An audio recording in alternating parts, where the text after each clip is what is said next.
Well, hello everyone. And I was sitting at home and watching the news and seeing some things and noticing that there's an immigration issue, actually a migration issue that's on the the forefront of our society once again.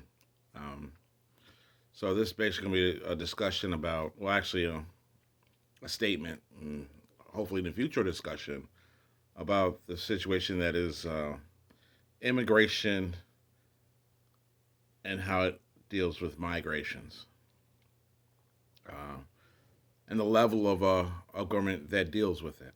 Um, Everybody says, I mean, what I've been hearing all over the news that Joseph Biden is pushed over in a softie, and that's why this situation has come up, or is in the situation that it's in. And actually, I just think that's some more partisan politics. Um, Once again, I mean, that's usually what we do. At the first when the situation was happening in Europe with that migration that happened with Syria because the distress in its society, people trying to get away from uh, poisonous gas that was in your house in the neighborhood down the street. You're like, oh, gotta go, gotta go. So and the assumption was, well, these are just Muslims moving to try and try and infiltrate the rest of society. Not a bunch of people that were like trying to get away from all the freaking politics and warfare that's going on, trying to live a normal life. Okay, so that stated. So that happened then, and what was the thing? Oh well, we just you can't come. You got to go and live in the ocean somewhere because any civilized society is not going to be able to accept you. You know that happened then, and it was like, oh yeah, we're gonna. Well, what about coming here? They're just gonna come here. It's like, oh, we're gonna build a wall. Man, they're not human beings too. We're gonna destroy them. We're gonna just have them swim until they drowned. Kind of mentality. So I came to the understanding then that um, how do we solve these problems? Do we say, oh well, you're gonna build this wall and you're an asshole for doing it? That's not a solution. But yeah, it's easy to do. Lay blame and instead of trying to solve the problem. I mean, as I'm a registered Democrat, and as a Democrat, we demo new things to try and create these solutions, to try and find ways to solve the problems that we have. Um, so we really have to address the UN. We shouldn't. That's a part of our world government that is just that, the world government. We automatically assume that if we deal with a world structure that we are inferior or lesser or those types of things. And no, we're just in a different position. We deal with things on a different perspective or level. Um, so when you look at the UN was designed to keep peace between our various countries, to kind of unify our understandings in the way we move forward as a world, because we've had World War I, World War II, and now we're trying to avoid the third world Cold War, which we're in right now, basically. You know, I mean, when you see when the Rocky and Bullwinkle days, you're like, oh, Boris and Natasha. You're like, oh no, no, no, anything but Boris and Natasha. No, it's not such a bad thing. That's how those things have proliferated over time. But that's another story. And you have to excuse me because I digress from time to time. Um, that being said, so let's get back to the topic of the migration. The first one was in Syria. Then we had another one here during the Trump administration that was from the South America, and also currently today we have one happening as well. And we're talking about, well, why what is the thing about separating we're doing the right thing by separating these children from their parents and allowing them to come in. We are a society based on family values. So how about instead of separating these families, we allow them to immigrate to various areas of our world that are just as quality and just as enjoyable living, and just, I mean, like France, England, all these all the countries that are part of the UN have something to offer for anyone migrating from any particular country. So it's the what I suggest as a solution is that we go to the UN and say, hey, UN, we need to deal with this migration problem, and a way of doing that we suggest is that we take those migrating community and give them options of places to migrate to up until that quota is met for that area.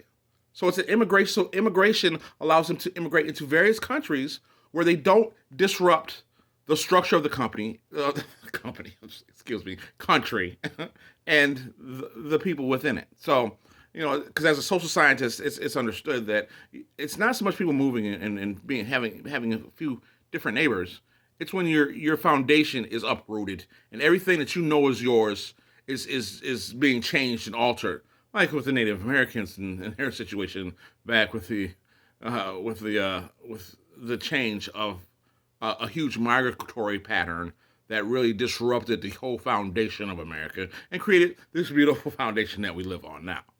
So it's a long story there as well too, is how the British came over and basically said, hey, you pilgrims are gonna have to take over this land and control it and pay us for it and pay us as you do so. And that got us to the Boston Tea Party, and we said no.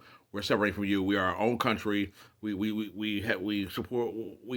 wronged our fellow Native Americans, and now we're empowering them. We build casinos on their property and bring monies to their environments, into their societies, because they are part of America and they're a foundation that we support and have Thanksgiving with. That's the whole point of Thanksgiving. Understand that we it's a point of saying we embrace the times where we were amazing. We shared corn and turkey. Yum, yum, yum. Lovely, lovely, tasty, tasty. So another digression, as I said, but so that huge migratory pattern and change of society, it has happened in the past, and so it's a necessity so that it doesn't happen, because it's very easily could be used as a tool. If someone who wants to destroy your society does all they can to have people migrate into your society and change it to break it up and break it apart and destroy the society that you have. It can happen like that. It's happened like that in the past, and it can happen like that in the future. So it's technically falls on the responsibility of warfare and what the UN was put together for, to keep peace times, to keep wars from happening, to keep those problems from happening. So to get back to it, it's a necessity for the UN to address the topic. So that's one aspect. Now, how do you fund it? Well, yeah, okay. Now that we have the UN, we have all those people that are a part of the UN available to be a part of that monetary responsibility. So once again, it becomes a UN responsibility, and so money's allocated for those aspects to maintain our current societies. So the next step. So once we can hopefully get the UN to agree to do this process. Now, once we do that, then it's just the logistics. What's the percentage of people that are going to go to X number of countries, and how many will be allowed where, and what's the size of the country and the ability to accommodate X number of people that won't change their social environment. So just like, they have a few, because there's rarely that size of migration that you're not going to be able to accommodate. Oh, excuse me. That you're not going to be able to accommodate all those people. Oh, anyway, so the inability, the ability to accommodate those people should not be an issue for the UN. One, two, it helps in if there is some type of deviant or terrorist organization within those groups. It's easier to manage those situations when you have them spaced out in different countries and in areas where you can keep an eye on. Just a living situation. I mean, not to say that you're gonna haunt down their lives, but I mean, hey, Big Brother keeps an eye on me as well as everybody else. I mean, it's just a part of reality. The thing is, I mean, as long as you're not disturbing my life and upsetting me, why do I care? You know, what is actually being hurt? Actually, basically nothing. You know, we still could, as long as our lives are still good and we're still getting to live our lives the way we want to and with the freedoms that we have, why do we really have an issue with being seen? You know, it's like, oh, they're watching me. You know, it's like, well, obviously you're not an exhibitionist, but you know, to some degree, we all exhibit ourselves in our daily lives. So we just need to kind of have a rational understanding of that aspect. Um, so that is a suggestion that I have for that process. So keep the families together. Those kids can stay with their parents, but maybe they'll go to France, or maybe they'll go to Morocco, or you know, or maybe they'll go to a place where the society can accommodate them, and they can live a happy life. Because America's a different place. America's a different language. We don't speak Spanish here. We speak English. So when they come here, if they're going to still have to do the same things here they have to do anywhere else. Learn the language, become a society, and become a part of the situation. And I don't think they really have, those that are migrating really have an issue with that. They just want to have a normal life, have a normal family like everybody else.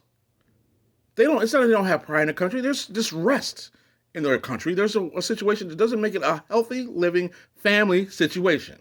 So yeah, I don't suggest that we continue to separate those kids from their parents, but we find solutions. We go to the UN that's funded by the world, a process where these families get to go to various countries and not have a 100 here, 100 there, 100 there, even up to maybe 1,000 here. I mean, we have a lot of countries associated with the UN. So I don't understand why we still have to rest in our partisan politics and keep throwing mudslinging and everything else to say, hey, it's your fault, it's your responsibility, it's your fault, it's your responsibility. It's time to change the political diaper because there's a mess in it.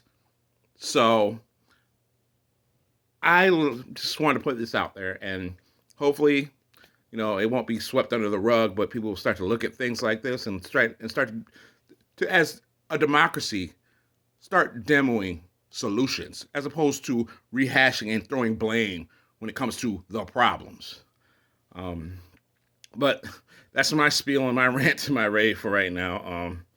Uh, I hope that you're able to take something from it. I mean, there's a lot of things that go through my head and a lot of ideas and things. So, you know, this is just a start, hopefully, for something very positive in the future. Um, Once again, foremost, my name is Rodney Matthew Miller, and I'm an American citizen, just like the rest of the American citizens. um, and I'll be signing off. Stay healthy, stay mentally wealthy, stay blessed.